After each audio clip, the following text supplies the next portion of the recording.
Hello everyone, I am Meena Bhardwaj and welcome to the luminant eyes academy. तो आज हम अपनी वीडियो का नेक्स्ट पार्ट करेंगे, नेक्स्ट लेक्चर करेंगे मिडिवल हिस्ट्री का। और बहुत ही इम्पोर्टेंट टॉपिक है, वो है मुगल्स। तो मुग़ल के बारे में कवर करने से पहले मैं आपको बता दूं कि प्लीज़ इससे प्रीवियस लेक्चर जो बन चुके हैं काफ़ी इंपॉर्टेंट है मिडिवल हिस्ट्री के, लाइक विजयनगर, सूफिज्म, भक्ति मूवमेंट एंड दिल्ली सल्तनत के ऊपर हम कवर कर चुके हैं।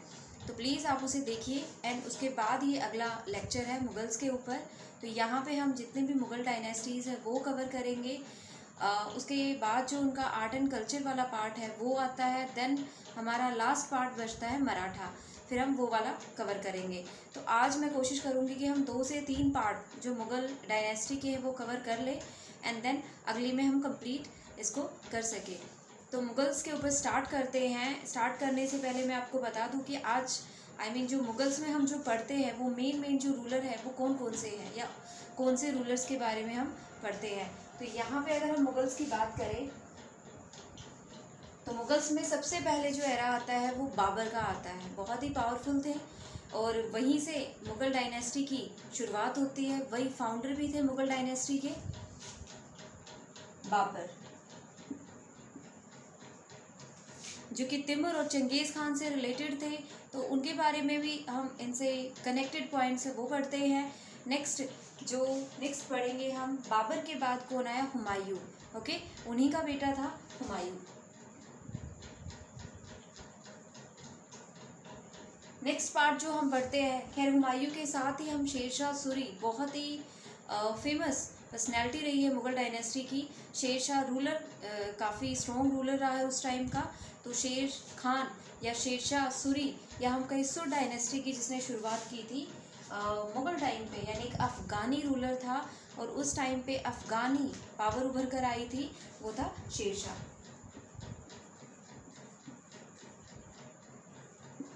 नेक्स्ट जो हम करते हैं हुमायूं के बाद, जब फिर से हुमायूं कॉन्कर कर लेता है आफ्टर शेरशाह की डेथ के बाद, तो फिर जो नेक्स्ट पार्ट आता है वो आता है, बहुत ही फेमस है, काफ़ी सबसे ज़्यादा जिसने रूल किया था वो था अकबर। ओके, अकबर के बाद उन्हीं के जो बेटे हैं वो चलते हैं। देन नेक्स्ट आता है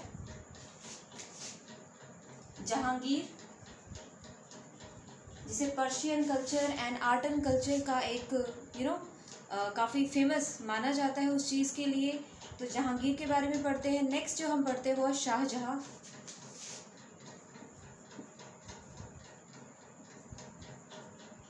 एंड देन एट लास्ट जो हम पढ़ते हैं वो है औरंगजेब, जो अपनी क्रूअल पॉलिसीज़ के लिए जाना भी गया और बाद में जो डिक्लाइन होने का जो रीज़न था, उसकी कुछ पॉलिसीज़ थी जिसकी वजह से मुग़ल डायनेस्टी जो थी वो डिक्लाइन होनी शुरू हो गई थी।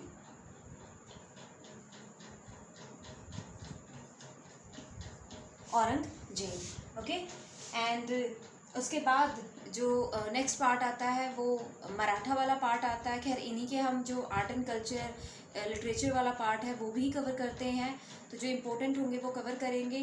साथ ही जो उसके बाद मराठा वाला आएगा। देन जो हमारी मॉडर्न हिस्ट्री है, या हम कहें कि हमारे यूरोपियंस आने जो शुरू हो गए थे इंडिया में, उसके बारे में हम पढ़ते हैं। ओके, तो नेक्स्ट हम यहाँ पे जो आज हम जो पढ़ेंगे वो बाबर एंड हुमायूं के बारे में पढ़ेंगे। एंड देन नेक्स्ट में ट्राई करेंगे, काफ़ी इनके बारे में काफ़ी कुछ है तो वो भी ट्राई करेंगे कि हम अगली वीडियो में कवर कर सकें। ओके, तो स्टार्ट करते हैं।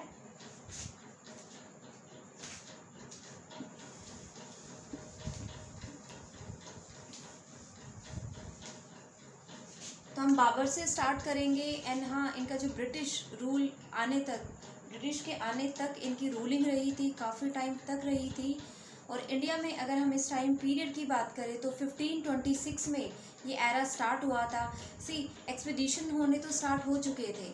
ओके, 1519 में ही स्टार्ट हो चुके थे, लेकिन जो मेन भारत में जो आना शुरू हुआ था बाबर के बाद से जो टाइम पीरियड है उसे 1526 काउंट किया गया है। और जब तक ब्रिटिश नहीं आए थे, मैं ब्रिटिश के आने के बाद तक भी थोड़े टाइम तक का जो पीरियड है वो मुग़ल पीरियड ही माना गया है। ओके,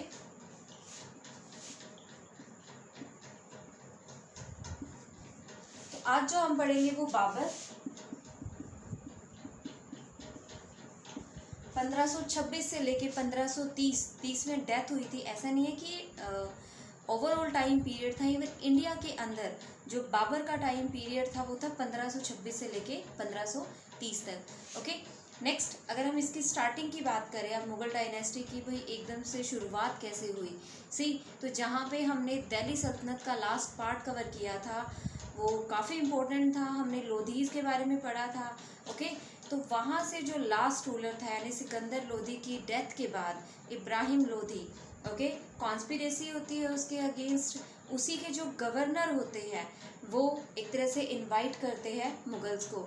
लेकिन उससे भी पहले हम अगर शुरुआत देखें कि बाबर की शुरुआत कहाँ से होती है, थोड़ा सा इसका वर्ल्ड हिस्ट्री से कनेक्शन है।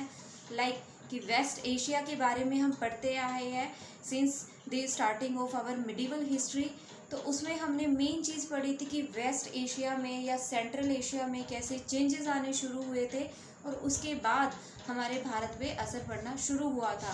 तो यस, सिर्फ इनविटेशन ही नहीं, इवन वहाँ की जो कंडीशन थी, वहाँ की जो मतलब जो भी सिचुएशन रही उसके अकॉर्डिंग भी उसे भी रीज़न माना जाता है कि मुगल्स जो थे वो भारत में आए। तो वहाँ पे क्या हुआ, अभी तक जो हमने दिल्ली सल्तनत का एंड पढ़ा, ठीक है, वो इंडिया तक पढ़ा था, लेकिन कनेक्शन उनका सेंट्रल एशिया से भी था। लेकिन वहाँ पे अगर हम पढ़े, अब 14वीं सेंचुरी की अगर हम बात करें तो वहाँ पे आपस में एक तरह से कॉन्फ्लिक्ट होना शुरू हो गया था। ओके, तो वहाँ पे भी लाइक कि अब कौन, लाइक तिमुर का एक हम कहें कि ईरान तुरान के ऊपर कब्ज़ा होना शुरू हो गया था। तिमुर की तो डेथ हो गई थी, लेकिन उनके जो एंसेस्टर या हम कहें ग्रैंडसन वो रूलिंग करने की कोशिश कर रहे थे। तो ऐसे में तिमुर के अलावा हम कहें कि वहाँ के कुछ जो तुर्किश थे या हम कहें कि ईरानियन थे या फिर हम कहें कि उज्बेक और एक और टर्म जो हम पढ़ते हैं वो पढ़ते हैं सफ़ीवाद। ओके, मेन जो टर्म आता है सफ़ाविद, एक वर्ड यूज़ करते हैं। तो मेन जो कॉन्फ्लिक्ट उनके बीच में चल रहा था या हम कहें मेन जो वहाँ पे पावर थी वो 3 पावर थी। एक तो थे मंगोल यानी मंगोल ट्राइब्स, दूसरे थे उज्बेक। तो बाबर के आने से पहले वहाँ पे कौन कौन था, मंगोल ट्राइब, उज्बेक जो कि अपने आप को पूरी तरह से मुस्लिम मान चुके थे। ओके, एंड फिर थे सफ़ाविद। एक्चुअली ये भी खुद को जो प्रॉफिट मोहम्मद के जो उनके बाद जो आए संत वगैरह उन्हीं के ही ऑर्डर को फॉलो करते थे। ये भी खुद को उन्हीं के वंशज यानी प्रॉफिट मोहम्मद के वंशज कहा करते थे और एक तरह से वहाँ पे अपनी पावर या हम कहें कि खुद को एक रूलिंग उसमें लाने की कोशिश में लगे हुए थे। तो मंगोल, उज्बेक, सफ़ाविद वहाँ पे सेंट्रल एशिया में इनके बीच एक कॉन्फ्लिक्ट चल रहा था। तो ऐसे में ही एक जो रूलर निकल के आता है वो आता है बाबर। ओके, और अगर हम उससे भी पहले की थोड़ी सी अगर हम बात करें तो वहाँ पे क्या था कि एक समरकंद, एक प्रेस्टीज काफ़ी माना जाता था समरकंद को सेंट्रल एशिया का।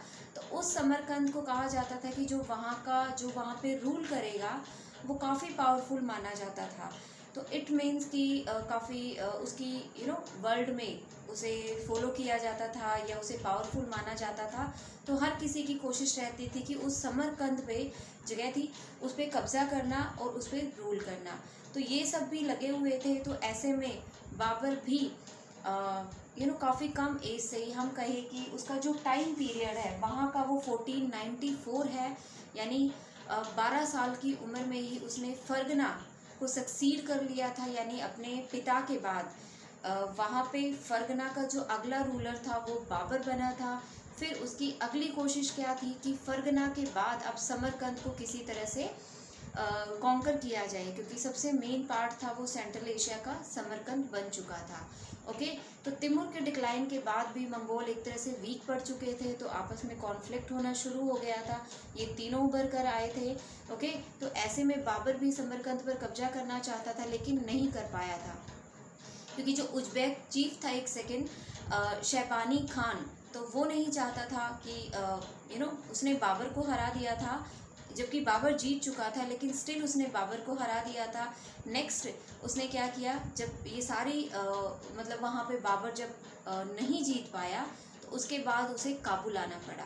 ओके, या हम कहें काबुल से भी पहले उसे हेरात आना पड़ा, लेकिन हेरात पर भी उज़्बेक चीफ का कब्जा था, तो वहाँ से वो रीकॉन्कर अपने अंकल की हेल्प से रीकॉन्कर करने की कोशिश करता रहा समरकंद को, लेकिन ये पॉसिबल नहीं हो पाया। एट लास्ट बाद में क्या हुआ कि जो ईरानियन थे वो आए बीच में, और उन्होंने भी क्या किया, अपना कब्ज़ा जताना शुरू किया, एक रूलिंग दिखानी शुरू की, या हम कहें कि अगेंस्ट उज़्बेक के अगेंस्ट उन्होंने अपनी पावर दिखाई, उनके अगेंस्ट लड़ाई की। तो उस टाइम बाबर ने उस चीज़ का फ़ायदा उठाया और क्या किया कि उनके साथ मिल गया, और उस लड़ाई में भी समरकंद उनकी हेल्प से वो समरकंद को पाने की कोशिश करने लगा। लेकिन ईरानियन ने क्या किया कि उसे गवर्नर बनाना पसंद किया, ना कि उसे एक इंडिपेंडेंट जो प्रिंस होता है वो बनाने की कोशिश की। नहीं, ऐसा नहीं किया। तो इसकी वजह से क्या हुआ कि बाबर का वहाँ सेंट्रल एशिया में कुछ भी बस नहीं चल पाया। उसने काफ़ी कोशिश की, लेकिन वहाँ पे वो टिक नहीं पाया, या हम कहें कि वहाँ की पावर ज़्यादा पावरफुल थी एज़ कम्पेयर टू अगर हम इंडिया की बात करें। तो उससे क्या हुआ कि ये काबुल आ गया, और काबुल में से ही फिर इसका जो एक्सपीडिशन स्टार्ट होता है, या हम कहें कि भारत की तरफ जो रुख होता है वो काबुल से होता है।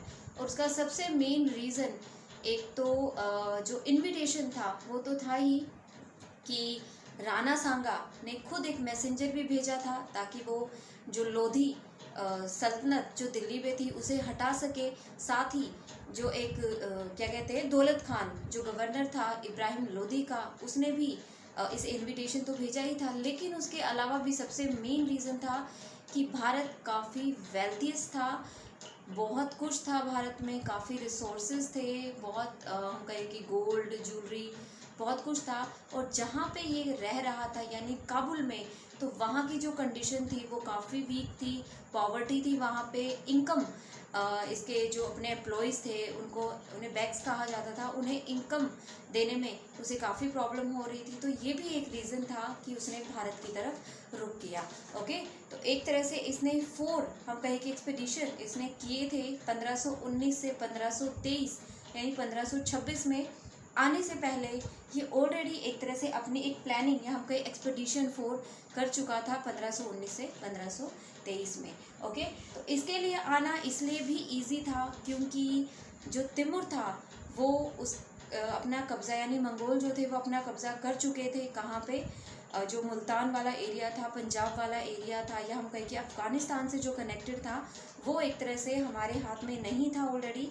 तो इसलिए भी उनका आना काफ़ी इजी था, क्योंकि कुछ पार्ट, एटलीस्ट कुछ पार्ट ही सही, वहाँ पे अभी भी जो हम कहें कि मंगोल या हम कहें तिमुर के जो एंसेस्टर थे या जो तुर्किश थे उनका कब्ज़ा था। ओके, तो यहाँ से अगर हम बाबर की शुरुआत करें तो यहाँ पे मेनली क्या होगा कि सबसे मेन रीज़न माना जाता है कि गवर्नर दौलत खान काफ़ी पावरफुल था। पहले तो उसने इनविटेशन भेज दिया जो कि इब्राहिम लोदी के अंडर गवर्नर था पंजाब का, लेकिन बाद में क्या हुआ, वो बदल गया। ओके, इवन उसने खुद इसका साथ देने से मना किया। पहले तो इसने कहा कि हम साथ देंगे, लेकिन ये बाद में खुद को पावरफुल, खुद का एक एम्पायर खड़ा करने की सोचने लगा था। उसे ये नहीं था कि बाबर आएगा और रहना शुरू कर देगा। एक्चुअली बाबर रहने भी नहीं आया था, लेकिन जब भारत में उसने इतनी वेल्थ देखी, इतनी उसे लगा कि उसका इनकम सोर्स यहीं से बनेगा एंड इतना कुछ है यहाँ पे, तो उसका जाने का मन नहीं किया। ओके, दूसरा अगर हम बात करें राणा सांगा, वो भी मेवाड़ के राजा थे, वो भी अपने एम्पायर, अपने राजस्थान को बचाने की कोशिश कर रहे थे, अपनी रूलिंग को। तो उन्होंने क्या किया, उन्होंने भी अपना मैसेंजर भेजा ताकि ये आए, इब्राहिम लोदी को हटाए और उसका भी जो राज है वो बचा रहे। उसे भी ये था, एक वहम टाइप ही था कि ये भी तिमुर की तरह आएगा, दिल्ली को मतलब सैक करेगा, यानी उसको लूटेगा और चला जाएगा। ये नहीं था कि ये यहाँ पे अपनी इतनी लंबी डायनेस्टी या कहीं रूलिंग शुरू कर देगा। ओके, तो मेन रीज़न वही माने जाते हैं। फिर इसने 1519 से 23 में एक्सपेडिशन किए फॉर पानीपत के युद्ध से पहले, एंड देन इसकी एंट्री होती है। पहले तो ये लाहौर पे कब्जा करता है, किसको, दौलत खान को हरा के, जो कि वहाँ का गवर्नर होता है उस टाइम पे। और उसके बाद ये आता है इब्राहिम लोदी के साथ युद्ध करता है, पानीपत का युद्ध होता है, यानी फर्स्ट बैटल ऑफ पानीपत होता है बाबर और जो क्या कहते हैं, इब्राहिम लोदी के, यानी जो लोदी डायनेस्टी का लास्ट रूलर था इब्राहिम लोदी के अगेंस्ट। ओके, तो बाबर की अगर हम बात करें तो 4 एक्सपेडिशन 1519 से 1523 तक ये कर चुका था। ओके, नेक्स्ट अगर हम बात करें इसके बाद बाबर की ही बात करें तो फर्स्ट बैटल ऑफ पानीपत 1526 से 1530 का इसका टाइम पीरियड था। 1526 में पहला पानीपत का युद्ध हुआ था, किसके बीच हुआ था, बाबर और इब्राहिम लोदी के बीच। इब्राहिम लोदी अकेला लास्ट रूलर बचा था किसका, दिल्ली सल्तनत का। ओके, तो यहाँ पे फर्स्ट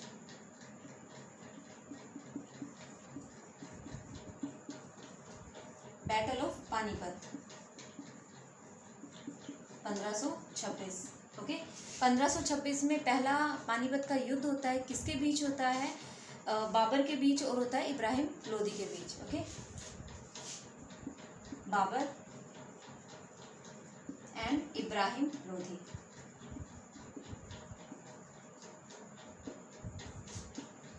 इब्राहिम काफ़ी लड़ने की कोशिश करता है, लेकिन सबसे मेन रीज़न होता है कि बाबर के पास बहुत अच्छी artillery, cavalry and as we know कि गन पाउडर लाने वाला भारत में बाबर था। ऐसा नहीं है कि फर्स्ट टाइम आया था, एक्चुअली ऑलरेडी भारत में पता लग चुका था, भारत में आ चुका था गन पाउडर। लेकिन हम जैसे कि हम सॉल्ट पीटर विजयनगर में पढ़ चुके हैं। ओके, लेकिन एक तरह से गन पाउडर का बेटर यूज़ या कैवलरी का बेटर यूज़ कैसे किया जाता है वो सब कौन लेके आया था, वो बाबरी लेके आया था। इसलिए इसके पास ज़्यादा मतलब सोल्जर ना होते हुए भी इसने काफ़ी मतलब आसानी से, नोट आसानी तो नहीं थी लेकिन बहुत अच्छे से इसने जीत हासिल कर ली थी। ओके, क्योंकि इसी दिल्ली सल्तनत की अच्छी खासी रूलिंग चल रही थी और उसके बाद भी एक अलग से एक मुग़ल आता है और वो कब्ज़ा कर ले, तो ये पॉसिबल तभी हो सकता है जब वो वेल ऑर्गेनाइज्ड हो, एक बहुत अच्छा जनरल रहा हो, बहुत अच्छी उसकी प्लानिंग रही हो। तो अदरवाइज़ ये पॉसिबल नहीं था कि जो एक सल्तनत चलती आ रही है उसे उखाड़ के फेंक दे। ओके, तो पहला पानीपत का युद्ध 1526 में इब्राहिम लोदी और बाबर के बीच हुआ था। ओके, तो नेक्स्ट जो हम बात करते हैं बाबर की, अगर हम बात करें तो बाबर का सबसे इम्पोर्टेंट जो मेन माना जाता है वो फाउंडर माना जाता है किसको, मुगल डायनेस्टी का। तो ये क्या था, मुगल डायनेस्टी का फाउंडर था, फाउंडर यानी मुगल डायनेस्टी, मुगल वंश भारत में शुरू करने वाला कौन था, बाबर। नेक्स्ट अगर हम बात करें तो best cavalry, artillery and gun powder use करने वाला कौन था, बाबर। ओके, तो इसके जीतने का एक रीजन ये भी था कि इसके पास best cavalry, artillery and gunpowder, काफी अच्छा जनरल था, बहुत अच्छा, गुड जनरल। इसकी जो आर्मी थी वो वेल ऑर्गेनाइज्ड थी,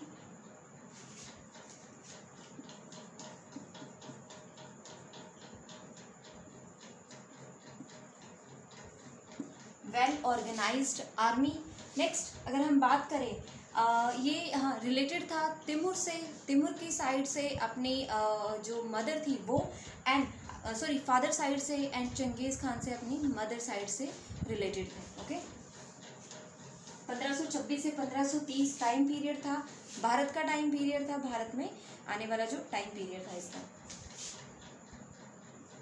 तो ये रिलेटेड था मदर साइड से तिमुर से, फादर साइड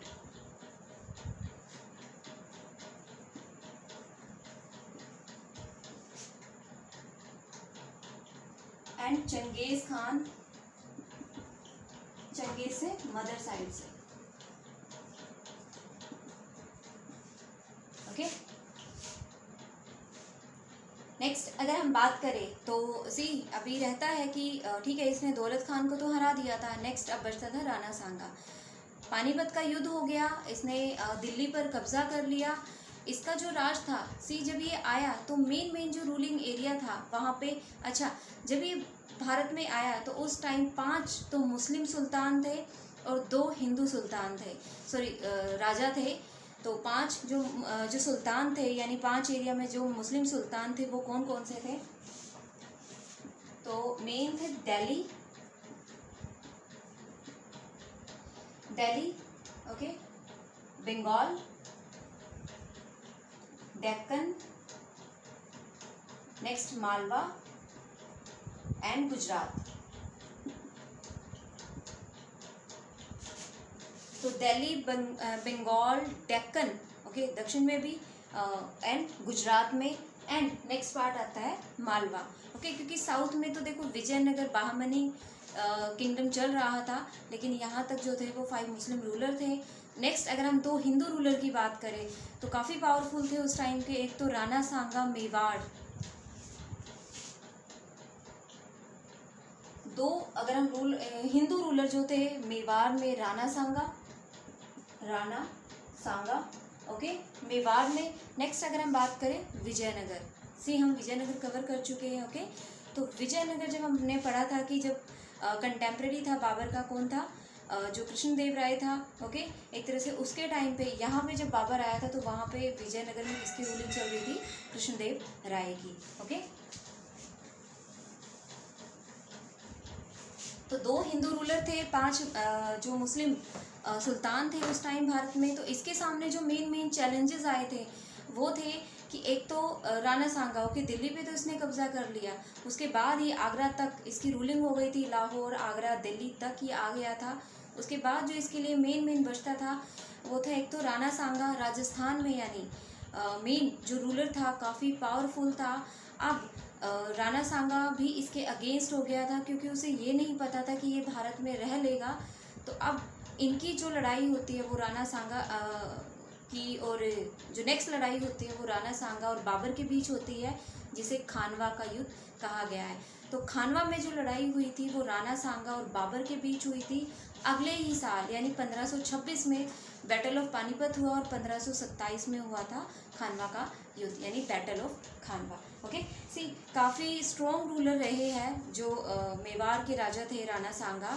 बाद में उसी टाइम पे क्या हुआ, जो इब्राहिम लोधी के अंकल थे उन्होंने भी ज्वाइन कर लिया था किसे? राणा सांगा को।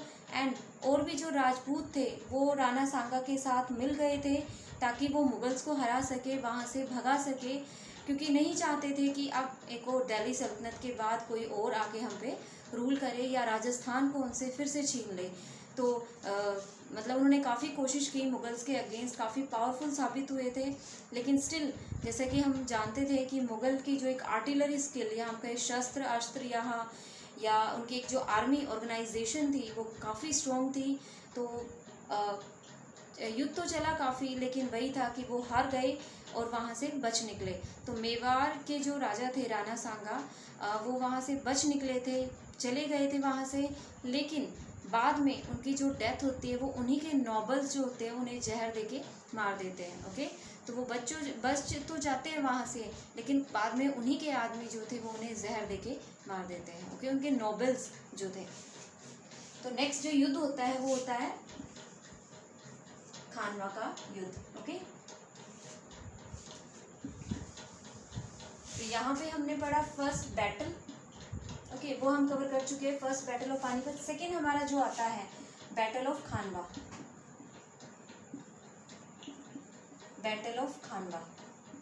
ओके। किसके बीच हुआ था? बाबर एंड राणा सांगा।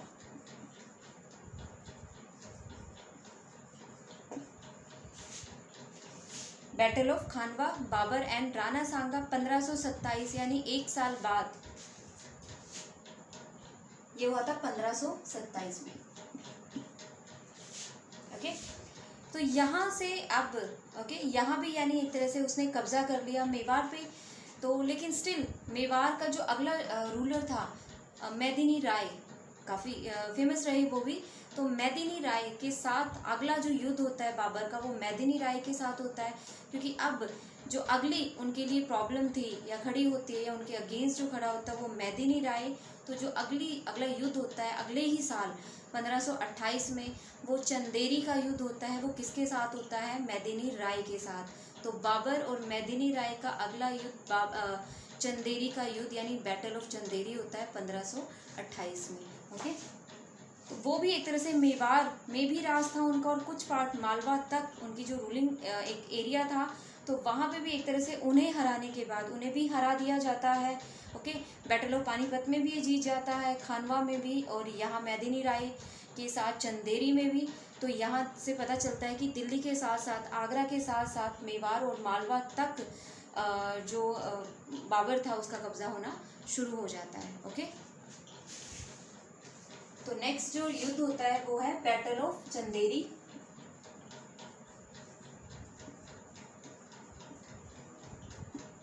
किसके साथ होता है? बाबर एंड मेदिनी राय। बाबर और मेदिनी राय के साथ 1528 में अगला युद्ध होता है। ओके,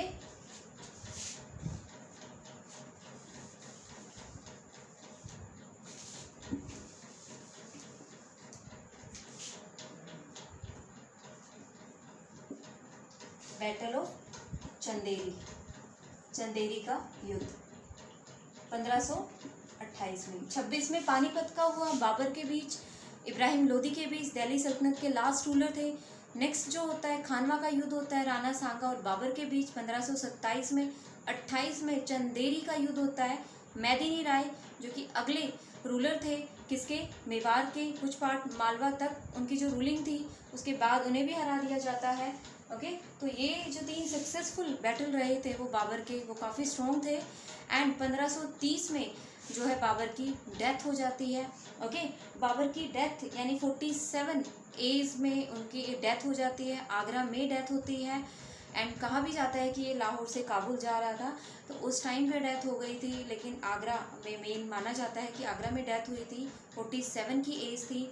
अच्छा, उसके साथ ही आगरा जो थी इनकी मेन कैपिटल थी।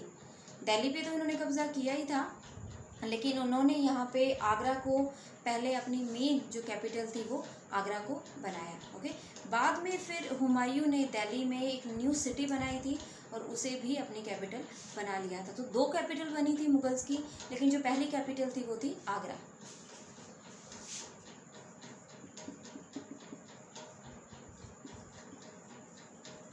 कैपिटल थी वो आगरा थी। 1530 में डेथ होती है, यानी 4 साल का ही इसका जो पीरियड रहता है भारत में, काफ़ी स्ट्रॉन्ग रहता है, काफ़ी कुछ करता है ये। एंड 1530 में इसकी डेथ हो जाती है। साथ ही अगर हम कुछ और इसके बारे में पढ़े, बाबर के बारे में, तो उसे पोलो खेलने का बहुत शौक था। तुर्किश जो थी मदर टंग थी। एंड अगर हम बात करें स्कॉलर या हम कहीं विद्वान या किस लैंग्वेज में ये ज़्यादा स्कॉलर थे या हम कहीं ज़्यादा रुचि रखते थे, तो वो थी पर्शियन और मेन थी। एक तो तुर्किश तो थी ही, साथ में अरेबिक और पर्शियन जो थी उसमें ये मेन स्कॉलर थे। ओके, तुर्किश इनकी मदर टंग थी। साथ ही तुजुक ए बाबरी खुद की ऑटोबायोग्राफी लिखी थी। तुजुक ए बाबरी बाद में उसे ट्रांसलेट किया गया था पर्शियन में एंड इंग्लिश में। ओके, वो भी देख लेते हैं अभी। तो आई थिंक आपको ये चीज़ क्लियर हो गई है बाबर के बारे में। 1526 से 30 तक का टाइम पीरियड था। 1526 में पहला युद्ध होता है पानीपत का, बैटल ऑफ पानीपत, इब्राहिम लोदी और बाबर के बीच। सेकंड होता है खानवा का युद्ध, राणा सांगा और बाबर के बीच। थर्ड होता है मेदिनी राय बाबर के बीच, चंदेरी का युद्ध। उसके बाद अगर हम बात करें तो इसकी 1530 में डेथ होती है। आगरा इसकी कैपिटल होती है। ये धीरे धीरे आगरा, दिल्ली एंड कहे कि मालवा तक इसका जो ये ईस्ट में भी अपनी ईस्ट तक ये वहाँ तक ओके ईस्ट तक भी इसकी रूलिंग पहुँचती है। क्यों? क्योंकि इब्राहिम लोदी की जो बेटी थी उसकी जो मैरिज हुई थी वहाँ पे एक नुसरत शाह नाम के एक रूलर थे, वहाँ उनसे शादी हुई थी किसकी? इब्राहिम लोदी की बेटी से। तो वो उस टाइम यानी वहाँ पे अफ़गानी यानी बंगाल में अफ़गानी थे, तो उनके साथ भी ये वहाँ तक गया, कुछ पार्ट तक इसने जीत हासिल की, उसके बाद संधि वगैरह की। तो एक तरह से देखा जाता है कि बंगाल तक ये पहुँच गया था और बंगाल तक को अपने कब्ज़े में लेने की कोशिश इसने की थी। यानी पहले इसने इंदस रिवर को क्रॉस किया। ओके, इंदस रिवर क्रॉस करने के बाद ये यहाँ दिल्ली तक पहुँचा। पंजाब, दिल्ली, देन आगरा, मालवा, और उसके बाद इसने घाघरा को क्रॉस करके आगे जो था ये नेक्स्ट जो बंगाल या बिहार तक, वहाँ तक पहुँचा था। ओके, तो काफ़ी रूलिंग एरिया बढ़ाया था इसने इतने कम टाइम पीरियड में। इसीलिए भी मुगल डायनेस्टी का एक स्ट्रॉन्ग रूलर या हम कहें कि फाउंडर माना जाता है किसको, बाबर को। ओके, घाघरा का एक तरह से युद्ध माना जाता है, बैटल ऑफ घाघरा आप कह सकते हो, 1529 में हुआ था। किसके बीच हुआ था? इब्राहिम लोदी के अंकल और बाबर के बीच हुआ था। जो अंकल थे वो एक तरह से मोहम्मद लोदी उनका नाम था। तो अगला युद्ध, 3 युद्ध हम यहाँ पे पढ़ चुके हैं, चौथा अगर पढ़े तो घाघरा का युद्ध किसके, मोहम्मद लोदी एंड बाबर के बीच हुआ था। ओके, अगले ही साल 26, 27, 28, 29 ये चारों युद्ध पढ़ते हैं हम। नेक्स्ट ये बंगाल की तरफ बढ़ गया था, नुसरत शाह की तरफ, जहाँ पे सन इन लॉ जो था इब्राहिम लोदी का वो रूल कर रहा था। ओके, 1530 में डेथ होती है। अब थोड़ा आर्ट एंड कल्चर देख लेते हैं, इसी का लिटरेचर पार्ट है वो देख लेते हैं।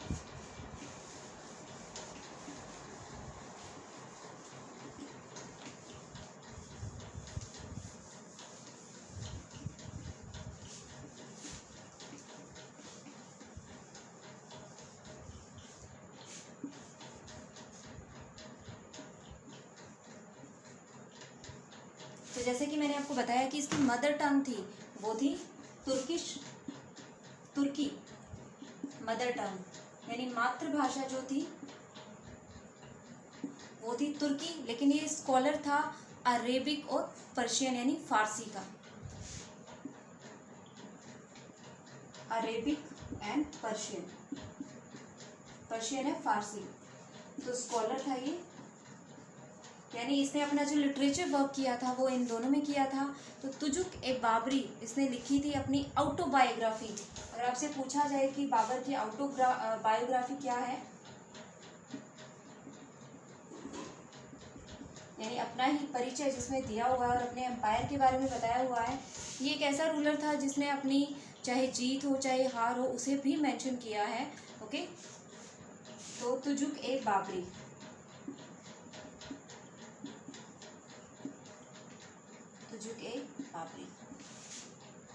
ये इसकी ऑटोबायोग्राफी थी। नेक्स्ट अगर हम बात करें इसकी तो इसके बाद जो नेक्स्ट एक पार्टी सिस्टम जिसे तुगलुमा कहा गया है, एक है तुगलुमा। तुगलुमा को अगर हम मुगल टर्म में कहें या इस्लामिक टर्म में कहें तो पार्टी सिस्टम को तुगलुमा कहा जाता है। ओके, नेक्स्ट अगर हम बात करें तो अब्दुल रहीम ने पर्शियन में ट्रांसलेट किया था किसे, तुजुक ए बाबरी को। ओके, तुजुक ए बाबरी को पर्शियन में ट्रांसलेट किया गया था, फारसी में इसका अनुवाद किया गया था। ट्रांसलेशन किसने किया था? अब्दुल रहीम ने।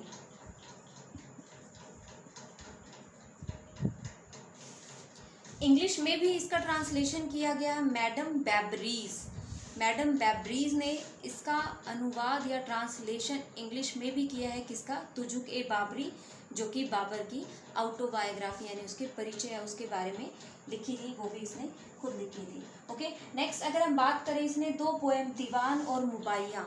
ओके, दीवान थी वो तुर्की में और मुबाइया थी वो पर्शियन में। तो 2 पोएम का भी कंपाइलेशन किया था, दीवान एंड मुबाइया।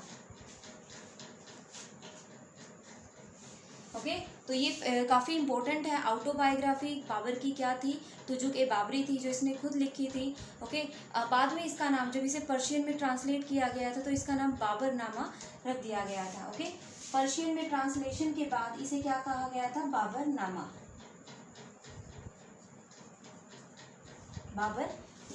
ओके, एंड पर्शियन में ट्रांसलेट किया था अब्दुल रहीम ने। नेक्स्ट अगर हम बात करें इंग्लिश में ट्रांसलेट किसने किया था, मैडम बैबरीज ने।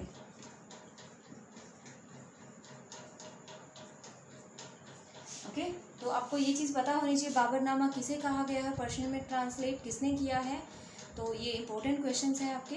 नेक्स्ट अगर हम बात करें तो 2 पोएम जैसे मैंने आपको बताया, दीवान और मुबाइया। दीवान थी वो तुर्किश थी और जो मुबाइया थी वो पर्शियन में इसने कंपाइल किया था, दीवान एंड मुबाइया। आप लिख लीजिए दीवान एंड मुबाइया।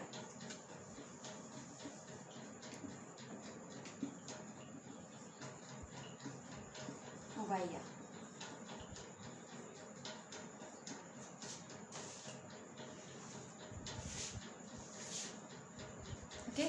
ओके, जब इसने पानीपत का युद्ध किया था उसके बाद इसने खुद को एम्परर ऑफ हिंदुस्तान घोषित कर दिया था, यानी वहीं से क्लियर हो गया था कि उसके बाद ये जाना नहीं चाहता है, तो इसने एम्परर ऑफ हिंदुस्तान खुद को घोषित कर दिया था। उसके साथ ही इसका बेटा हुमायूं, उसे इसने आगरा की तरफ भेज दिया था, आगरा को सीज करने के लिए भेज दिया था।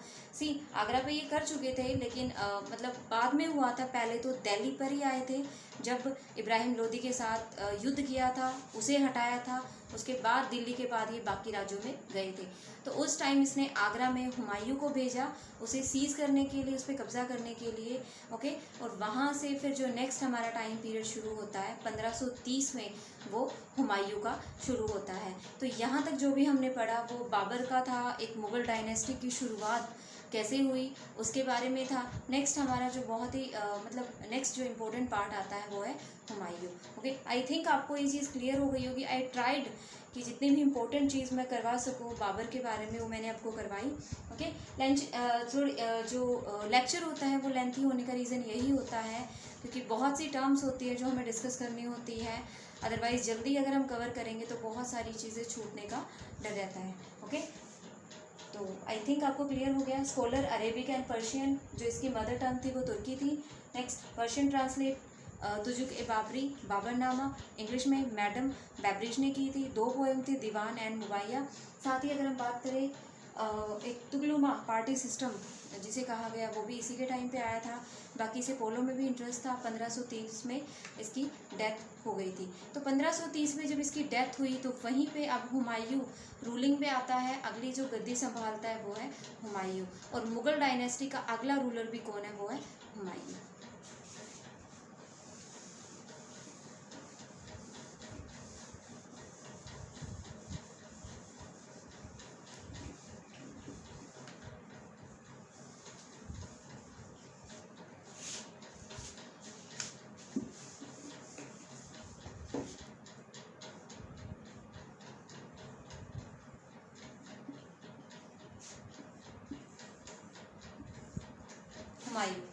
हुमायूं का मतलब तो होता फॉर्चून है, यानी लकी, लेकिन ये बहुत ही अनलकी था।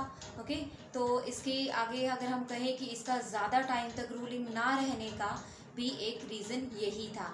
बहुत से रीज़न थे, लेकिन उनमें से एक ये भी था। नहीं, इसका नाम इसका मेन रीज़न नहीं था इसके रूलिंग वीक होने का। इवन और भी थे, वो थे इसके ब्रदर, यानी इसके भाई। तो यानी इसके 3 भाई थे, और उन 3 भाइयों में जब इन्होंने अपनी जो कहे कि सल्तनत को डिवाइड किया, तो उसके बाद ये काफ़ी कमज़ोर पड़ गया था। तो इसका जो शासनकाल है वो उतना हम कहें कि अच्छा नहीं रहा, लेकिन बहुत सारी इम्पोर्टेंट टर्म हम हुमायूं के बारे में पढ़ते हैं। एंड सबसे मेन नाम इम्पोर्टेंट शेरशाह खान का जो हम पढ़ते हैं वो इसी टाइम में पढ़ते हैं। तो इसीलिए भी हुमायूं का जो रोल है या हम कहें डायनेस्टी है वो इम्पोर्टेंट है। ओके, तो नेक्स्ट जो हम पढ़ते हैं वो हुमायूं के बारे में पढ़ते हैं। सबसे बड़ा बेटा था वो अकबर का हुमायूं था। इसके अलावा 3 बेटे थे। ओके, तो जो 3 बेटे थे कामरन, अस्कारी एंड हिंदल। इसके 3 भाई थे, 3 ब्रदर्स, कामरन, अस्कारी एंड हिंदल।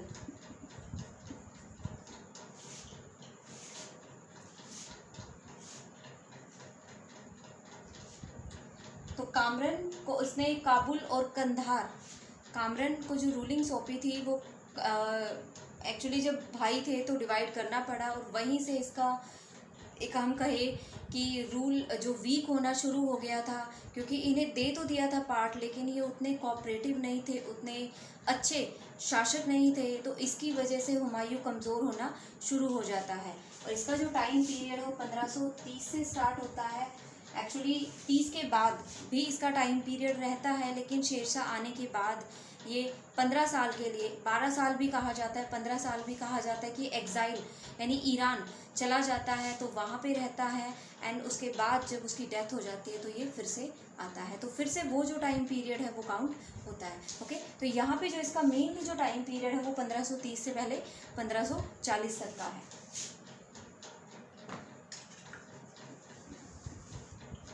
1530 से 1540। ओके, तो यहाँ पे 3 भाई थे, उनमें डिवाइड कर देता है। जो काबुल और कंधार था, काबुल एंड कंधार, ये बाबर का मेन एरिया था जहाँ पे उसने स्टार्टिंग की थी, जहाँ से। उसके बाद अगर हम बात करें मालवा और सांभल, संभाल या सांभल एंड मालवा। ओके, तो ये जो मेन था, ये सॉरी अलवर, सांभल एंड अलवर, ये अस्कारी और हिंदर को दिया गया था, लेकिन क्योंकि ये कोऑपरेटिव नहीं थे तो इसलिए हुमायूं उतना स्ट्रॉन्ग रूलर नहीं बन पाया था। उसके बाद नेक्स्ट अगर हम बात करें तो ये थोड़ा सा बिल्डिंग वगैरह में भी ज़्यादा ध्यान रहता था, फेस्टिवल वगैरह में भी ज़्यादा रुचि रखता था। तो एक तरह से इसे इसके टाइम का वेस्टेज माना गया कि इसने अपना ज़्यादातर टाइम जो था वो इन फेस्टिविटीज़ में या हम कहें बिल्डिंग वगैरह में लगा दिया। ओके, तो इसने बहुत ही एक फेमस जो हम कहें कि एक जो मेन सिटी हम कहें या एक दीन पनाह,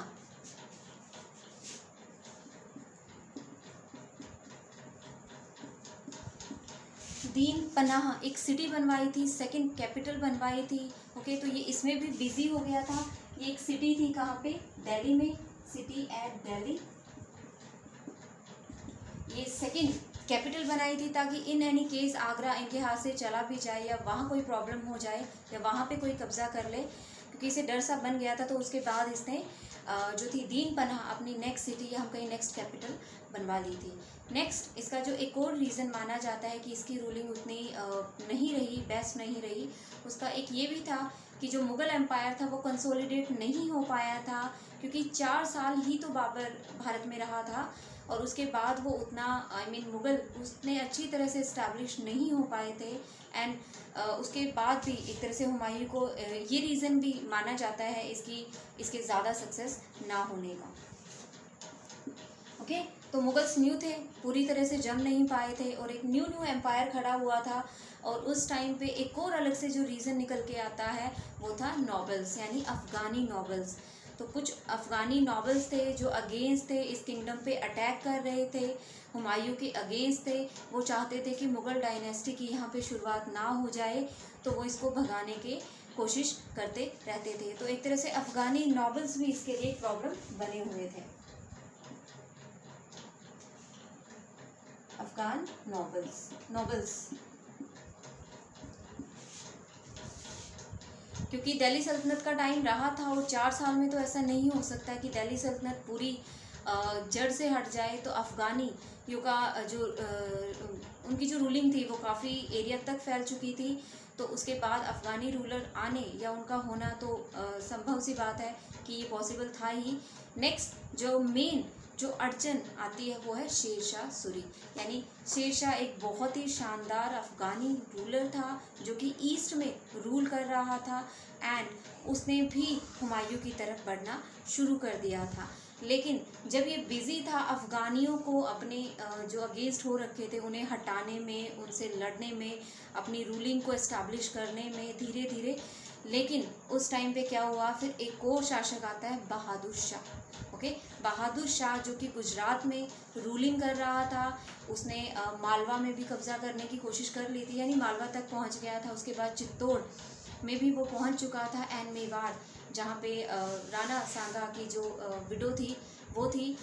एंड कहा जाता है एक्चुअली रानी कर्णवती ने कि हुमायूं को राखी भेजी थी एंड उसने काफ़ी अच्छे से उसका रिस्पॉन्स किया था, बट एक्चुअली कहीं लिखा भी नहीं गया हुआ है, बट एक जगह हम पढ़ने को हमें ये मिलता है। ओके, क्योंकि उस टाइम बहादुर शाह मतलब अटैक करने की कोशिश कर रहा था, तो उस टाइम उन्हें भी एक सपोर्ट की ज़रूरत थी। तो कहा जाता है, आई डोंट नो कि ये कितना सही है। नेक्स्ट अगर हम बात करें बहादुर शाह, ओके, गुजरात जब ये फाइट कर रहा था अफ़गानियों के साथ, उन्हें हटाने की कोशिश कर रहा था, तो उस टाइम क्या होता है कि बहादुर शाह यानी गुजरात में जो रूल कर रहा था और कई एरिया में जो रूल कर चुका था या धीरे धीरे बढ़ रहा था, वो दिल्ली की तरफ बढ़ना शुरू कर देता है, हुमायूं की तरफ बढ़ना शुरू कर देता है। एंड फिर क्या होता है कि उस टाइम उस जल्दबाजी में जो हुमायूं होता है उसे अफ़गानियों के साथ एक ट्रीटी करनी पड़ती है, एक संधि करनी पड़ती है। तो वो अफ़गानी के साथ उस टाइम संधि करके फिर ये आगे बढ़ता है बहादुर शाह की तरफ। तो गुजरात में से आने वाले बहादुर शाह को पहले ये रोकता है, उससे लड़ता है, एंड देन ये फिर से अपने जो है उनको अफ़गानियों को संभालता है। लेकिन बहादुर शाह बच निकलता है, धीरे धीरे वो हर जगह जाता है, मालवा, मेवाड़ हो गया, बाकी जगह हो गई, लेकिन एंड में वो फंस ही जाता है हुमायूं उसे, वो हुमायूं से हार जाता है। ओके,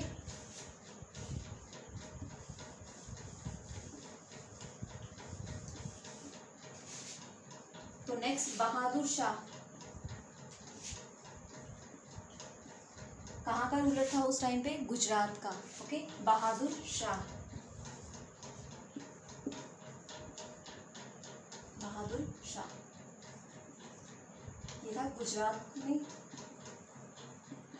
ये बढ़ना शुरू कर देता है हुमायूं की तरफ, फिर हुमायूं इसे रोकता है, एंड इसे हराने के बाद वो फिर से अफ़गानियों के साथ लड़ता है, और फिर उस टाइम पे शेरशाह फिर से अटैक कर देता है, एंड वहाँ पे फिर इनका बैटल ऑफ चौसा होता है। काफ़ी फेमस है ये बैटल, पूछा जाता है आपसे। तो बैटल ऑफ चौसा किसके बीच हुआ था? हुमायूं और शेरशाह, जो कि एक अफ़गानी रूलर था, उसका नाम शेर खान भी था, बाद में उसका शेरशाह सूरी नाम पड़ गया था, जिसने कुछ टाइम तक ही सही पर सुर डायनेस्टी की शुरुआत की थी, एंड काफ़ी कुछ किया था भारत में, कंस्ट्रक्शन से लेके अगर हम बात करें रुपया चलाने तक, जो कि ब्रिटिश टाइम तक वो करेंसी चली थी।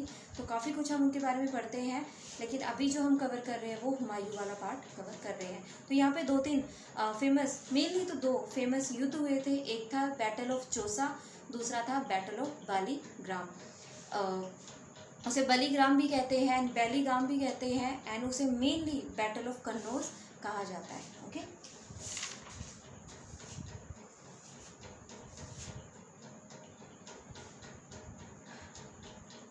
तो यहाँ पे ये अपने ब्रदर की हेल्प लेने की कोशिश करता है रोकने के लिए बहादुर शाह को, लेकिन ये नहीं कोऑपरेट करते अफ़गानियों के अगेंस्ट भी। जब वो लड़ता है तो अकेला लड़ता है, तो बैटल ऑफ चौसा में भी वो अकेला लड़ता है। ओके, तो नेक्स्ट जो हम पढ़ते हैं वो है बैटल ऑफ चौसा। ये था 1539 में जी। 1539 में बैटल ऑफ चौसा होता है, किसके बीच? हुमायूं और शेरशाह के बीच। किसके बीच? हुमायूं एंड शेरशाह।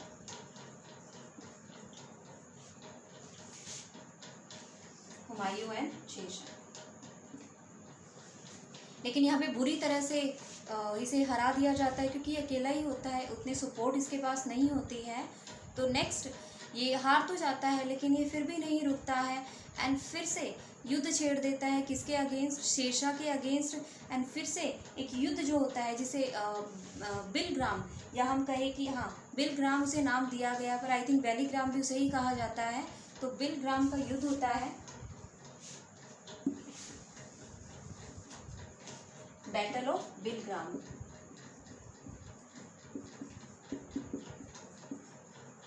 (1540) में।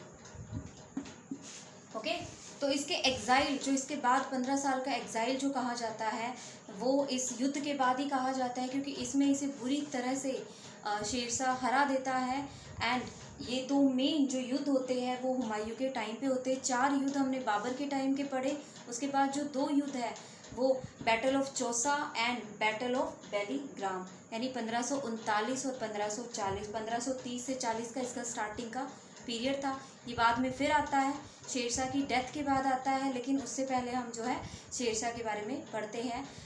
एक्चुअली फिर से जो हम इसका जो टाइम पीरियड की अगर बात करें तो 1500 हम कहें कि ये फिर से आ जाता है एंड फिर से रूलिंग करनी शुरू कर देता है 15 साल के बाद से, लेकिन फिर ये ज़्यादा देर तक फिर भी नहीं रह पाता है, एंड 1556 में इसकी डेथ हो जाती है। ओके, तो उसके बाद जो हम मेन पढ़ते हैं वो शेरशाह सूरी के बारे में पढ़ते हैं।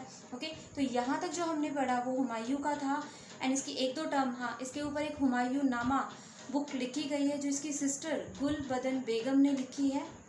तो अगर आपसे पूछा जाए कि हुमायूं नामा